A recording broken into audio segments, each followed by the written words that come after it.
오후의 말씀 증거할 제목은 장수하고 복받는 법. 오늘 오전 말씀과 좀 연관도 되네요. 장수하고 복받는 법. 제목을 한번 따라서 봅시다. 장수하고 복받는 법. 어떻게 하면 장수하고 복을 받는가?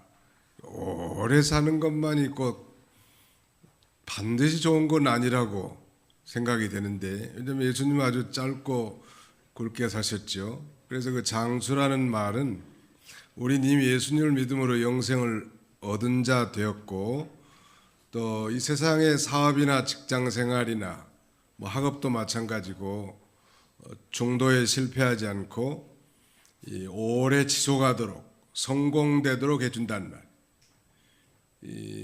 그렇다면 이 장수하고 복받는 비결 세 가지를 오늘 증거하려고 하는데, 첫째는 말씀을 잊지 말고 지키라는 것. 두 번째는 처음 익은 열매로 여호와를 공경하라는 것. 그 다음에 세 번째는 여호와의 징계를 경히 여기지 말라는 것. 여호와의 훈계를 경히 여기지 말라고 해도 같은 내용입니다. 한번 따라합시다. 말씀을 잊지 말고 지킵시다. 처음 익은 열매로 여호와를 공경합시다. 여호와의 징계를 경히 여기지 맙시다. 내 부모를 공경하라. 이게 여호와의 말씀인데, 그리하면 내가 땅에서 잘 되고 내가 내 생명이 길리라, 즉 장수하리라 약속하고 있는데요. 그러니까 이 말씀을 잊지 말고 잘 지키라는 것. 우리가 이 말씀을 지켜서 구원받은 게 아니고, 또 그 말씀을 완벽하게 지킨 사람은 또 아무도 없어요.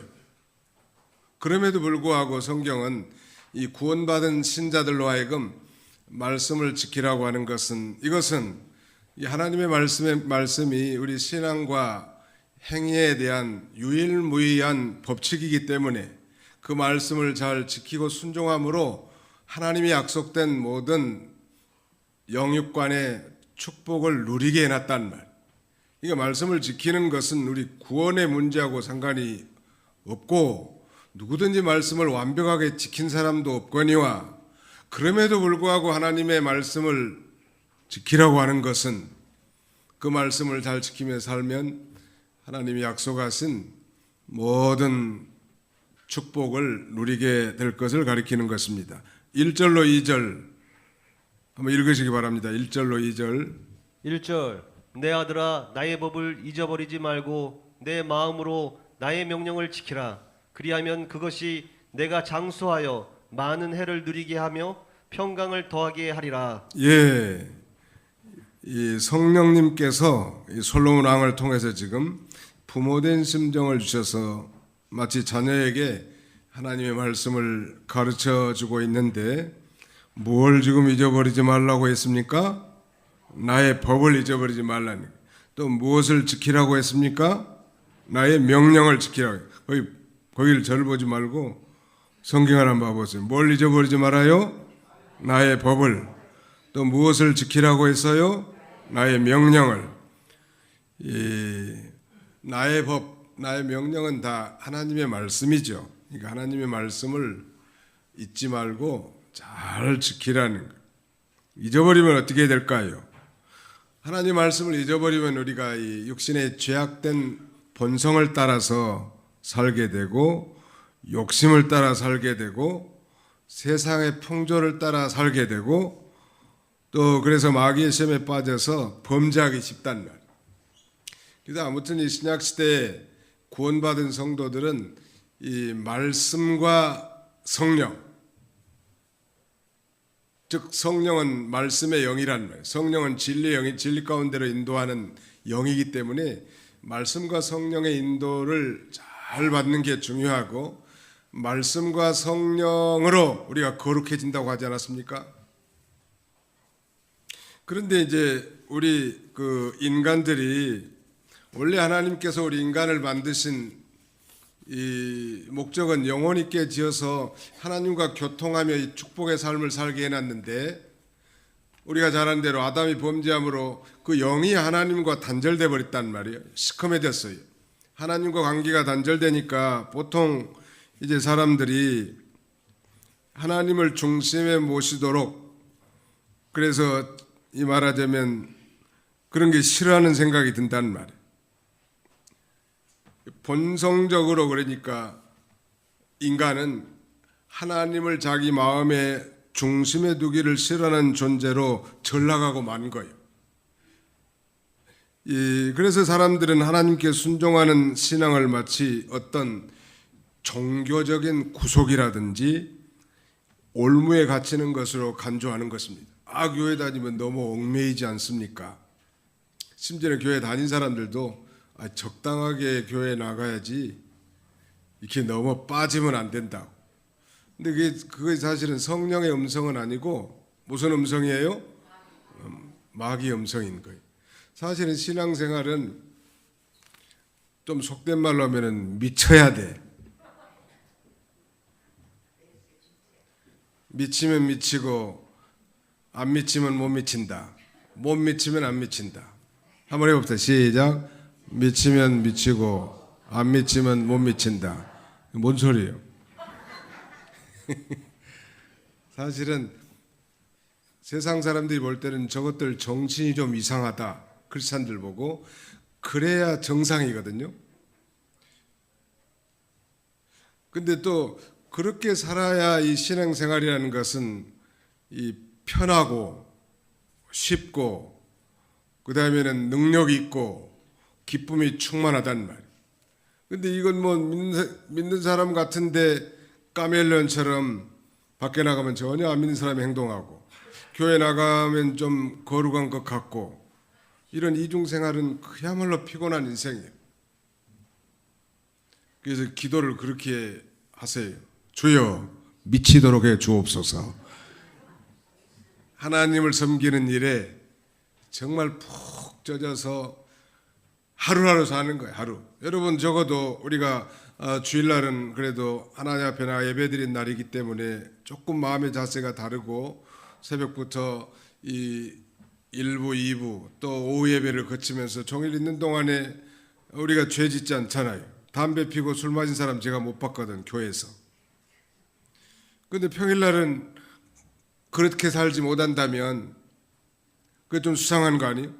그러니까 매일매일 하나님의 말씀의 충만함을 가지고 성령의 충만함으로 살 때 하루하루 승리하며 사는 것입니다. 그래서 예수님도 말씀하셨죠. 내일 일을 염려하지 말라. 한날 괴로움은 그날의 족하니라. 한날 한날 믿음을 지키면서 하루하루 승리하며 사는 거예요. 내일은 누구의 날이에요? 내일은 내 날이 아니에요. 내일 어떻게 될지 모른다고. 내가 전에도 자주 얘기하지만 안양 평강교회 박대준 집사님이라고 재정 집사님이 계신데 그 젊은 양반인데 영문과를 해가지고 이제 회사에서 통역해주고 이런 일 하신 분인데 제가 아마 목소리에 좀 감기가 있었는 모양이에요. 설교 들어보면 알잖아요. 요새 오늘 좀 더 좋아졌다고 여러분들이 기도해 주셔서 나가면서 목사님 감기 조심하세요 그러더라고. 악수하면서 나보고 아이고 다음날 저기 영동 세브란스 영안실에서 전화가 왔어. 어떤 분이 이 수첩을 보니까 목사님 전화번호가 기록되어 있는데 이름은 박대준이라고 돼 있는데 아시냐고. 우리 교회 재정 집사님이시라고. 돌아가셔서 지금 영안실에 있다는 거예요. 어디가 돌아가셨는가? 아침에 버스 타고 출근하다가 그만 하나님이 데려가신 거예요. 그래서 바로 병원에 입원한 거예요. 사람이라는 게 내일 일을 알 수 없는 거예요. 또 가락동부에 있는데 온상철 장로라는 분이 계셔요. 충성하신 분인데 양분은 그 사업하니까 세무사라든지 회계사 이렇게 자주 만나는데 그분하고 대화하면서 그대로 가신 거예요.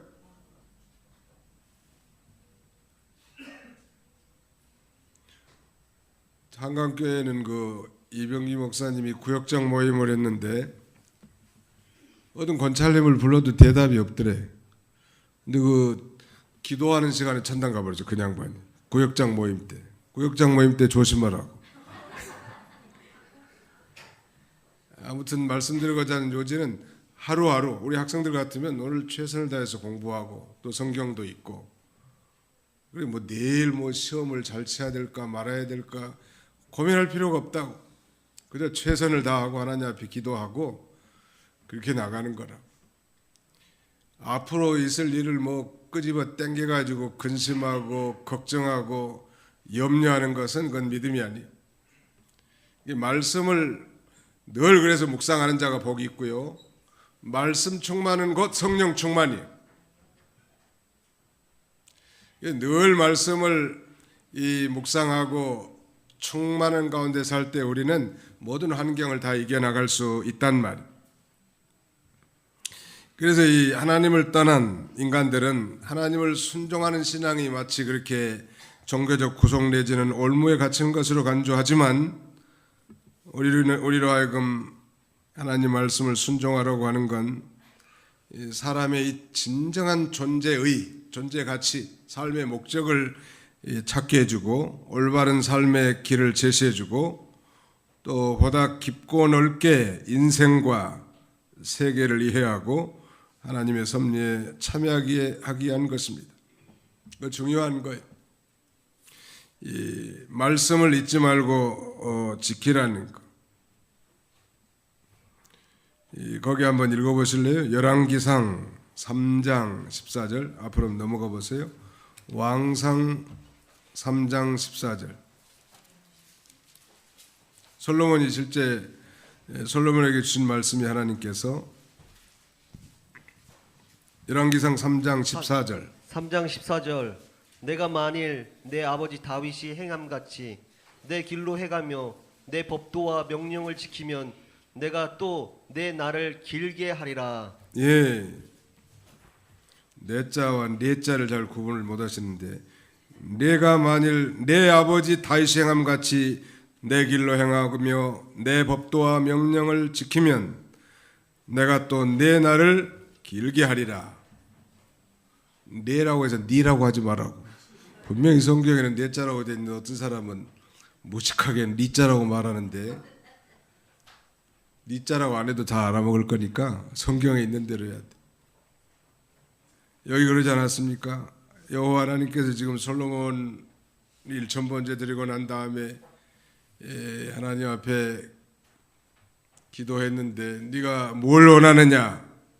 그때 이 솔로몬이 장수도 그 다음에 부함도 구하지 아니하고 하나님의 백성들을 통치할 그 지혜를 구하니까 구하지 않은 것까지도 하나님이 허락하시면서 이렇게 말씀하는 거예요. 네가 만일 내 아버지 다윗 행함같이 내 길로 행하며 내 법도와 명령을 지키면 내가 또 내 날을 길게 하리라. 장수하게 해주겠다는 거. 아무튼 말씀을 잊지 말고 잘 지키면 하나님께서 장수하게 해주시고 또 마음의 평안, 경제적인 평안, 심리적인 평안도 하나님께서 주시는 거예요. 사람들이 하나님의 말씀을 잊지 않고 지키면 그렇게 평강을 누리게 되지만 또 보편적으로 질병에 걸리지도 않지요. 많은 질병이 하나님의 말씀을 신뢰하지 않은 데서부터 생기는 경우가 많아요. 운동을 열심히 하고 보양식을 먹고 그런다고 해서 꼭 건강하는 게 아니고 우리가 하나님의 말씀을 범죄할 경우에 하나님이 질병으로 우리를 치기도 하신단 말이에요. 또 불신앙의 심리 속에는 의심과 염려, 미움과 시기 이런 게 판을 치는데 이건 다 사람의 생명에 해롭단 말이에요. 대부분의 다는 아니지만 대부분의 위장병은 염려와 걱정 때문에 생긴다는 거예요. 전에 한번 제가 말씀드린 것 같은데 어떤 분이 아주 심각한 위장병 때문에 이 진료를 받고 있었는데 아무리 의사가 그렇게 처방을 해줘도 효과가 없는 거예요. 차도가 없어요. 그런데 그 의사가 마치 크리스찬 닥터여서 한번 물어봤다고 합니다. 혹시 어려서나 젊어서 무슨 일이 있지 않았습니까? 이렇게 이제 카운셀링을 한 거죠.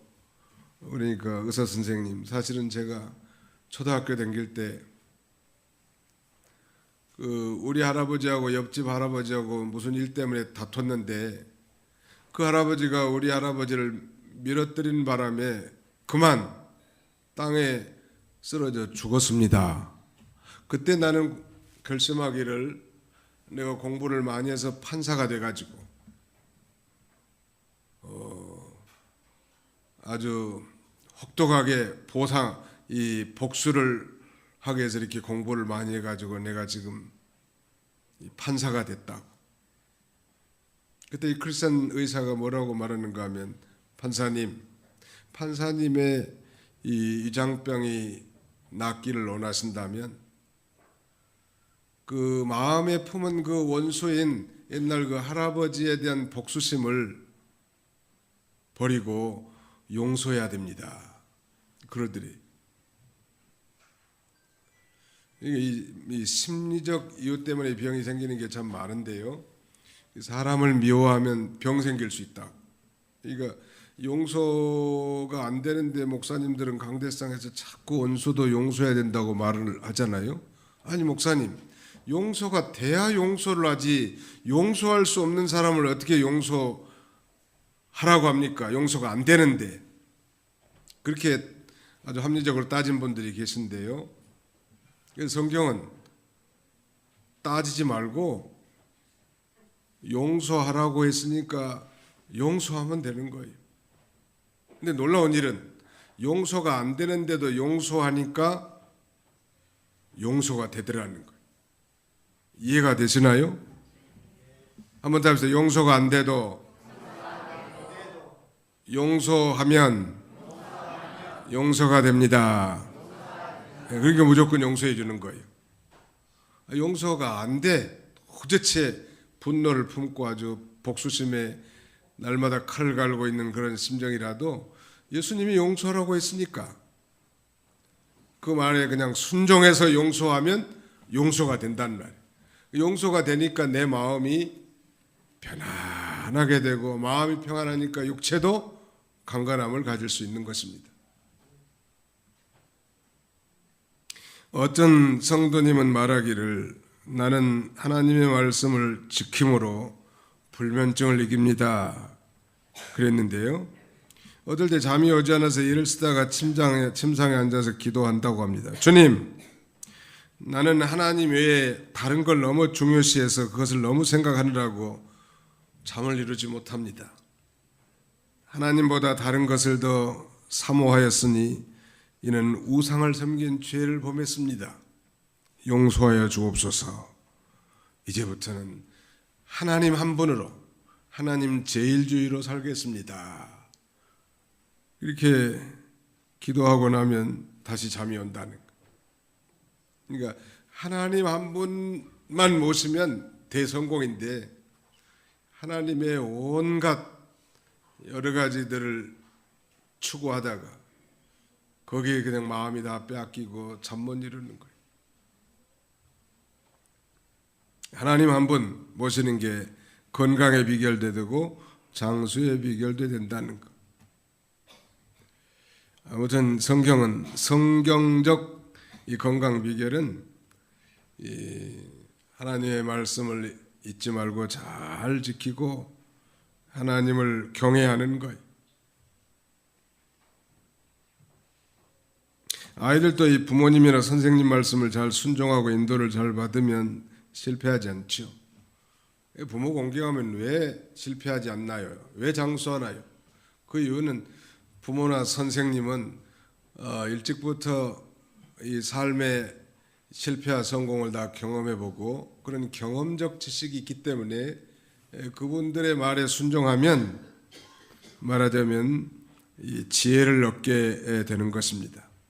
어떻게 하면 장수할 수 있는가? 하나님의 말씀을 잊지 말고 지키라는 것. 그 다음에 3절로 4절 우리 다 같이 한번 읽어봅시다. 잠언 3장 3절로 4절을 같이 읽겠습니다. 시작. 그리 인자와 진리가 내게서 떠나지 말게 하고 그것을 내 목에 매며 내 마음판에 새기라. 그리하면 내가 하나님과 사람 앞에서 은총과 귀중히 여김을 받으리라. 인자라는 건 뭐 자비, 뭐 친절, 사랑 그런 거 아니에요? 강포, 악함 이런 건 마귀의 속성이죠. 자비나 친절, 사랑, 인애 이건 다 하나님의 성품이. 그러므로 인자와 진리로 내게서 떠나지 말게 하라니. 목에 메고 마음판에 새기라는 것은 항상 거기서 떠나지 말라는 거예요. 목걸이를 항상 목에 거는 것처럼 인자와 진리의 삶을 살라는 거예요. 모든 걸 사랑으로 하고 진리대로 행하면 하나님과 사람 앞에서 은총과 귀중히 여김을 받게 된다는 거예요. 사람이 악하고 거짓되면 하나님께서 그를 물리치시고 또 사람들도 그걸 다 그런 사람들을 배척하지요.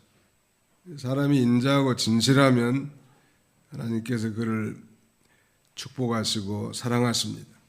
또 사람들에게도 좋은 이해, 좋은 평판을 얻게 된다는 말. 인자와 진리로 항상 이 목걸이를 거는 것처럼 살라는 것. 그 다음에는 여호와를 의뢰하고 자기 명철을 의지하지 말라고 교훈합니다. 거기 한번 읽어주세요. 몇 절이에요? 3장 5절. 네. 너는 마음을 다하여 여호와를 신뢰하고 내 명철을 의지하지 말라. 6절. 너는 범사에 그를 인정하라. 그리하면 내 길을 지도하시리라. 예, 너는 마음을 다하여 여호와를 신뢰하고. 우리 구원받은 성도들이 성숙한 신앙의 이런 비결은 이 다하는 겁니다. 마음을 다하는 것. 마음을 다한다는 건 전심을 기울이라는 것이거든요. 반심을 기울인 사람이 있어요. 어떤 사람, 믿는 일도 전심을 기울이라는 거예요. 여호와께서는 온 땅을 두루 살피시사 전심으로 자기를 향하는 자에게 능력을 베풀어 주신다고 했습니다. 반틈만 드리는 거예요. 아니, 자기 부인이 자기 남편에게 마음을 반만 주면 되겠어요? 온 마음을 다 줘야지. 반은 자기 남편에게 주고 반은 다른 이성에게 준다면 그건 진정으로 아내를, 남편을 사랑하는 게 아니겠죠. 말하자면 반심 하나님이 기뻐하시지 않고요. 사실은 반심을 한다는 건 하나님을 의지하지 않는 거나 마찬가지. 성경의 원리는 또 성숙한 크리스찬의 삶의 비결은 전심이에요. 전심. 광주 기도원 가다 보면 그 광주 시내 다가가지고 오른편에 십자가가 2개 달린 교회가 있는데 그 교회 이름이 전심교회예요. 전심. With all your heart. 여러분들의 모든 마음을 기울여서 하나님을 섬기라는. 아무튼 이 전심신앙, 전심을 다 기울여서 이 여호와를 의뢰하는 거예요. 이런 의뢰심을 소위 동심의 신뢰라고 합니다. Childish confidence. 이 어린아이 같은 순수하고 단순한 마음으로 신뢰하는 걸 말하죠. 아이들은 의심하지 않거든요. 어른들이 그렇지. 아이들이 엄마를 신뢰하는 것처럼 절대적이죠. 부모가 잘났든 못났든 아이들은 그 부모에 대해서 절대적이란 childish confidence, 그런 아주 동심의 신뢰를 우리 하나님은 기뻐하시고 원하십니다. 거기 그러지 않았습니까? 너는 마음을 다하여 여호와를 신뢰하고 내 무엇을 의지하지 말라? 내 명철을 의지하지 말라. 자기 지혜, 사람들이 보통 자기 지혜, 자기 지식, 자기 실력, 자기 건강, 자기 재산 이런 걸 의지하는 마음이 많지요. 그러나 하나님은 그렇게 말씀하지 않고요. 하나님만 전적으로 의지하시기를 원하신다는 말. 하나님께서는 자기 명철을 따라 행하는 사람을 미워하시고 자기 꾀에 빠지도록 이렇게 내버려 둔다는 것. 그러므로 자기 지혜를 믿지 말고 하나님 앞에는 도리어 미련한 자 같이 돼서 하나님 말씀만 믿고 따라가는. 그래서 우리 신앙은 절대란 말이 앞에 붙이는 게 중요해요. Absolute, 절대 순종, 절대 신앙, 절대 하나님 외에 다른 것이 못 들어오게 해야 된다는 말. 대부분 타협하기 때문에 신앙이 무력하고 인생이 피곤하고 하는 일도 잘 안 되고 그래요. 그 다음에 중요한 요절인데 한번 따릅시다. 6절인데 너는 범사의 그를 인정하라. 그리하면 내 길을 지도하시리라. 예, 이거 아주 중요한 말씀이고 저도 자주 인용하는데 범사에 누구를 인정해요? 여호와 하나님을 인정하라는 말. 범사는 무슨 일이요? 뭐가 범사예요? 모든 일, 큰 일이든 작은 일이든 영적인 일이든 육신적인 일이든 개인 일이든 가정 일이든 교회 일이든 국가의 일이든 아무튼 모든 일에 하나님을 인정하라는 거예요. 즉 하나님을 하나님으로 하나님의 주권적 섭리를 인정하라는 것. 요새 뭐 김정은이 마음이 조금 바뀌어진 것 같기도 하는데 이 김정은이 마음을 저렇게 바꿔지게 한 것은 뭐 사람들이나 세상의 어떤 세력에 의해서 김정은 마음이 바뀐 것 같지만 사실은 그 배후에 누가 그렇게 김정은이 마음을 바꿔놨어요? 하나님이 이렇게 바꾸는 거예요. 그래서 앞으로 다른 건 잘 몰라도 이제 이북이 중국이나 베트남처럼 정치는 공산주의를 하지만 경제는 시장 경제를 도입해서 나갈 것 같습니다. 개방 개혁을 하는 거예요. 뭐 굶어 죽게 생겼으니 뭐 그렇게 안 할 도리도 없지만 또 안 한다고 해서 누가 어디 할 수도 없잖아요. 하나님이 그렇게 하도록 코를 삐뚤어 놨다. 하나님이 코를 삐뚤어 가지고 동으로 가라 그러면 동쪽으로 할 수밖에 없어.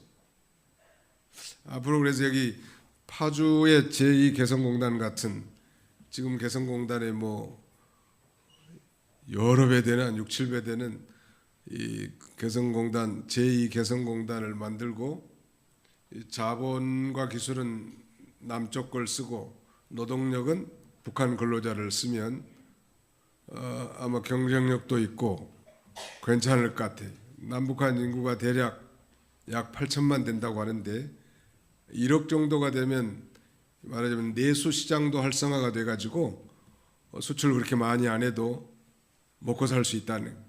일본의 인구가 한 1억 2천 되는데요. 뭐 그만큼은 못 돼도 우리 한국도 아주 강력한 경쟁력인 나라로 될 가능성이 많아요.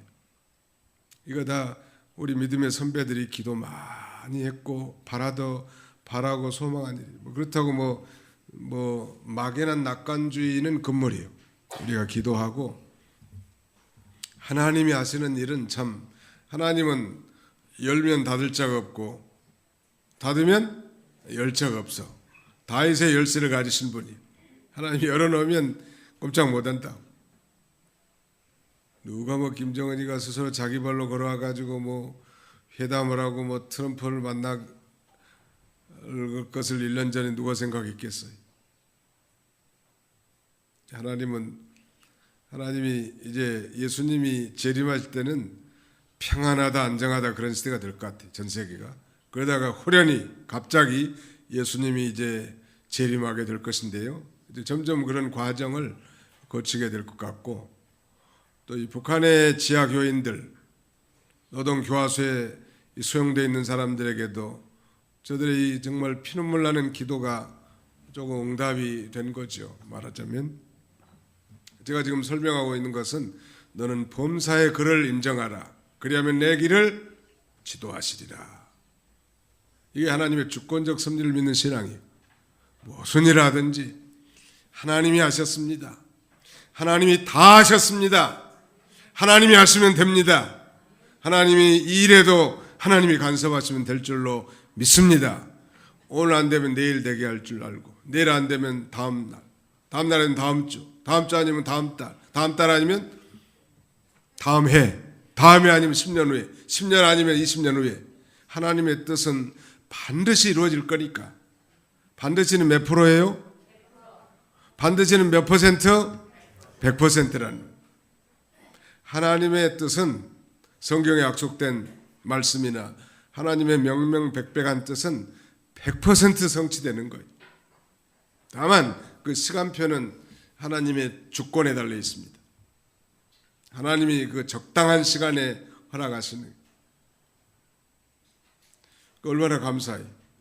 하나님 앞에 범사에 이제 사업을 하든지 직장생활 하든지 하나님이 이 사업의 이 주인이시다. 도봉교회는 당회장은 성부 하나님, 도봉교회 대표는 예수 그리스도,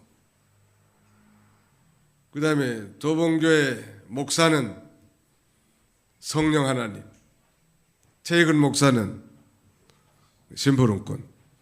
그런 마음을 가지고 하는 거예요. 실제로 저도. 도봉교회 당회장이 누구예요?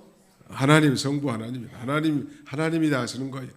우리는 그냥 심부름하는 거죠. 하나님이 하신다고 한다면 이 도봉교회가 잘 되게 하겠습니까? 못 되게 하겠습니까? 분명히 잘 되게 할 일밖에 없어. 잘 안 되면 자기만 손해지.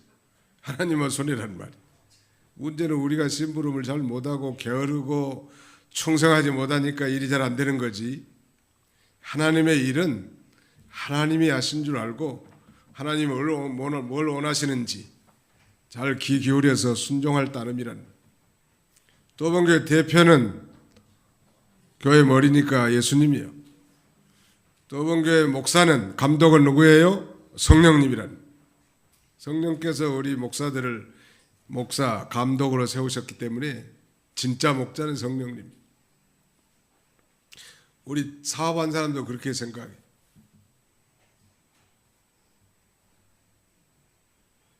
우리 사업장의 회장님은 성부 하나님이십니다.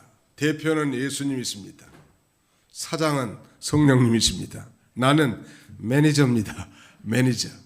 그런 마음을 가지고 하나님 뭘 원하시는가? 뭘 하나님이 기뻐하시는가? 날마다 그걸 찾아서 해나가면 하나님이 성공되지 않게 하겠냐는 말. 욕심으로 하고 뭐 조금 성공한 거 있으면 자기가 한 거라고 생각하고 어쩌라고. 그건 너무 참 연약한 증거예요. 하나님이 하신 줄 알고. 아무튼 그래서 여기 지금 플랜카드를 붙여놨는데 우리 홈페이지에도 마찬가지지만 인생은 비전만큼 살고 기도만큼 이룬다. 한번 더 합시다. 인생은 비전만큼 살고. 여기를 쳐다봐 오른쪽을. 다시 한번. 인생은 비전만큼 살고 기도만큼 이룬다. 비전이라는 건 꿈 혹은 뭐 묵시라고도 할 수 있는데 막연하게 뭐 욕심을 위한 꿈이 아니고 이건 하나님의 나라를 위한 꿈, 거룩한 꿈, 하나님의 뜻을 가슴에 품는 꿈. 이런 꿈이 크면 클수록 그 꿈만큼 이루어지는데 살게 되는데 기도한 만큼 이루어진다는 말. 이게 막연한 무슨 그런 뭐 확신주의자, 신념 철학이 아니에요. 우리는 분명한 하나님의 뜻과 하나님의 말씀을 품고 꿈을 꾸는 사람들. 여러분, 꿈이 없는 백성, 묵시가 없는 백성들은 방자에 행한다고 했는데 꿈을 가지십시오. 믿음 안에서. 나는 앞으로 장차 우리 도봉교회 장로가 되겠다. 이런 꿈을 좀 꾸라. 나는 이 교회 앞으로 권사님이 되겠다. 우린 제1회 권사님들은 상당히 은혜로 많이 세웠는데 제2회부터는 고등고시요. 상당히 어렵다. 이제 권사님 될 만한 분만 은퇴한 만큼 세우려고 합니다. 그래서 처음에는 은혜요. 어떻게든지 나는 정말 우리 도봉교에서 아이들을 가르치는 그런 가르치는 비전을 내가 품고 내 힘은 없지만 하나님 앞에 기도함으로 그 일을 감당하겠다고 이런 꿈을 꾸란 말이에요. 자꾸 시집 못 간 사람은 어떤 꿈을 꿔야 되겠죠? 시집 못 간 사람은 어떤 꿈을 꿔야 돼요? 막연하게 시집 갈 꿈만 꾸지 말고 구체적으로 구체적으로 키는 몇 센치, 몸무게는 몇 킬로그램, 공부는 대졸, 대기업 출신 그렇게 하지 말고 예수 잘 믿는 사람, 그래서 아름다운 가정을 이루어서 하나님 앞에 영광 드릴 그런 꿈을 꾸라고. 꿈을 꾸면서 그 다음에 뭐 해야 돼요? 기도하란 말이에요. 하나님 이런 인간을 좀 만나게 해 주시옵소서.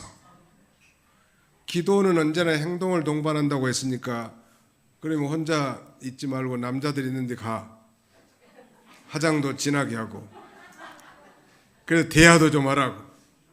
그래야 뭐 남자들 마음을 훔치기라도 할 거 아니에요. 꿈도 안 꾸고 기도도 안 하고 누가 무슨 백마 타고 자기 찾아올 줄 아세요? 예수 믿는 사람들이 착각하는 게 많은데 기도를 했으면 행동을 하라고. 근데 다만 그 기도가 자신의 욕심을 위한 게 아니고 거룩한 비전, 거룩한 꿈을 꾸란 말.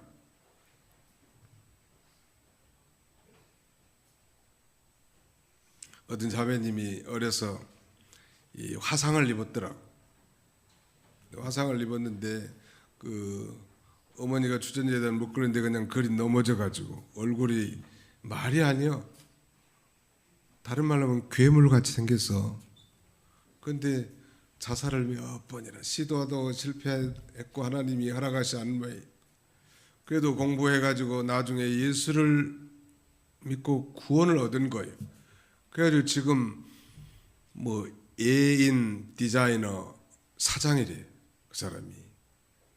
예인은 뭐 예수님이 인도하신 이 설계회사에서 아마 예인으로 이렇게 진 모양인데 그랬는데 나중에 뭐 책을 썼는데 그 책을 어떤 사람이 읽고 방송 출연도 하게 됐고 그다음에 방송 출연하면서 누가 그런 사람한테 이 시집 장가 올라가겠냔 말이야. 그래도 마음이 아름다운 이 백마탄 총각이 있을 거라고. 한번 공개 구원을 한번 해보라. 그랬더니 전국에서 후보들이 많이 나왔다는 거예요. 그 화상 입은 험악하게 생긴 자한테. 예수 잘 믿는 그런 청년인데 아무튼 그 내면적 아름다움에 그냥 혹 반했다는 거예요. 여자들 뭐 껍데기만 좀 예쁘다고 그 아름다운 게 아니에요. 내면의 아름다움이 있어야 돼. 참으로 옥구슬 같이 아름다운 그 내면을 가진 자는 평생 사랑을 받을 수 있죠. 껍데기는 조금 살다가 신물이 나가지고 별로 가치가 없어. 그래서 지금 아들 딸 낳고 잘 산다는 거.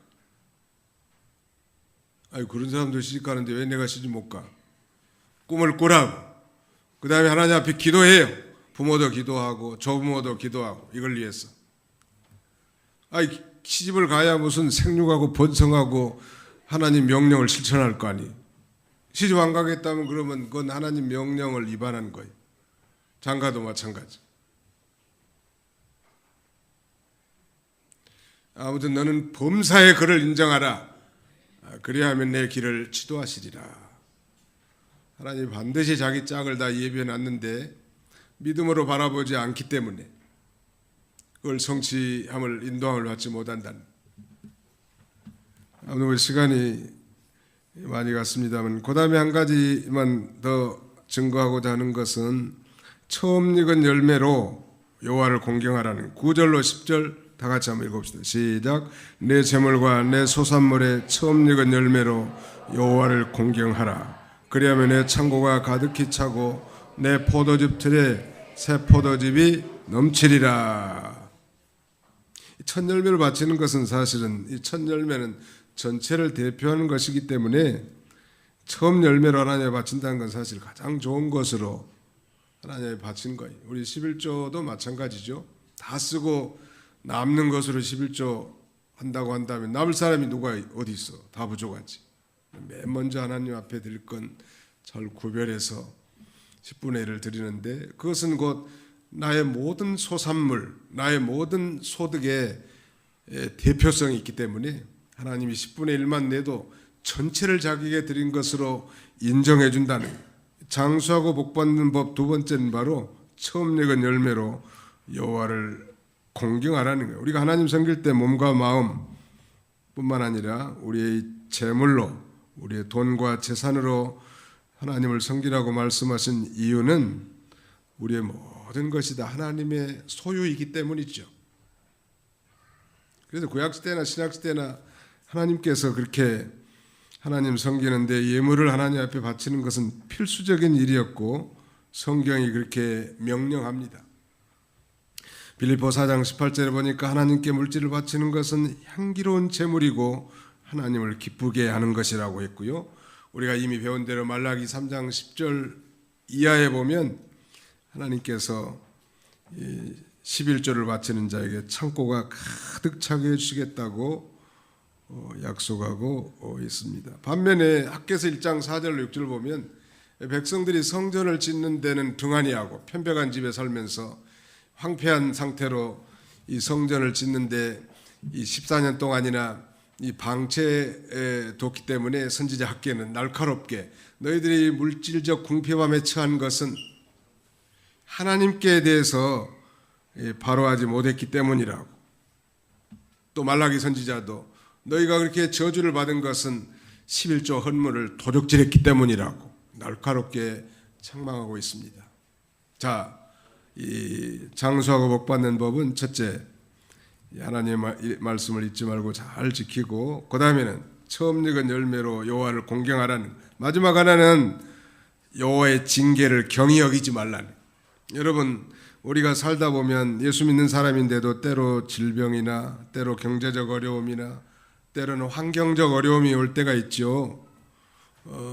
그걸 대수롭게 여기지 말고 하나님이 나를 향한 사랑의 채찍인 줄 알고 그걸 경히 여기지 말라는 거예요. 채찍이 없으면 사생자, 징계가 없으면 사생자라고 하지 않았습니까? 참 아들이 아니라는 거예요. 하나님께서 결코 우리를 망하게 하려고 하는 것이 아니고 회개시켜서 더 좋은 것을 주시려고 하는 것이기 때문에 여호와의 징계를 언제나 무섭게 잘 받아들이는 거예요. 어디에 책망합니까? 목사님이 설교하는 가운데 그걸 하나님의 말씀으로 받으면 그 책망거리가 되는 거예요. 뭐 책망을 직접 하지 않았어도 자기에게 그 말씀이 나를 무섭게 책망할 수도 있고, 그 말씀 자체도 성령의 감동함으로 기록됐기 때문에 교훈과 책망과 바르게 함과 의로 교육하기에 유익하다고 말씀하지 않았습니까? 우리 하나님 말씀을 들 때 스스로 책망받고, 아, 내가 이거 바로 하지 못했구나, 내가 이거 온전케 하지 못했구나, 그러면서 회개하고 바로 선다면 하나님께서 더 좋은 이 언약 백성으로서 이 장수와 이 축복에 참여하게 하실 줄 확신합니다. 기도합시다. 하나님 아버지, 감사합니다. 오늘도 이 거룩한 주일 예수님의 피로 맺은 새 언약 백성들 불러 모으시고 하나님의 말씀으로 위로하고 하나님의 말씀으로 격려하며 하나님의 말씀으로 이 책망함으로 우리가 참으로 온전한 하나님의 자녀로 살아가도록 인도하시는 은혜와 사랑을 진심으로 감사하고 감사를 드립니다. 주일날 한번 말씀 듣고 흘러떠내버리는 어리석은 자들이 아니고 여호와의 법, 여호와의 이 법도를, 하나님의 말씀을 잊지 말고 한 주간 동안 깊이 묵상하고 살아가게 해주시고 우리의 처음 익은 열매로 여호와를 공경함으로 우리의 모든 것이 하나님께 속해 있음을 인정하고 또 여호와의 징계를 경히 여기지 말라고 했사오니 어떤 형편을 얻은 하나님의 간섭함을 예민하게 받아들여 우리 하나님의 말씀으로 교정되고 온전한 길을 걸어가게 해 주옵소서. 특별히 너는 범사의 그를 인정하라.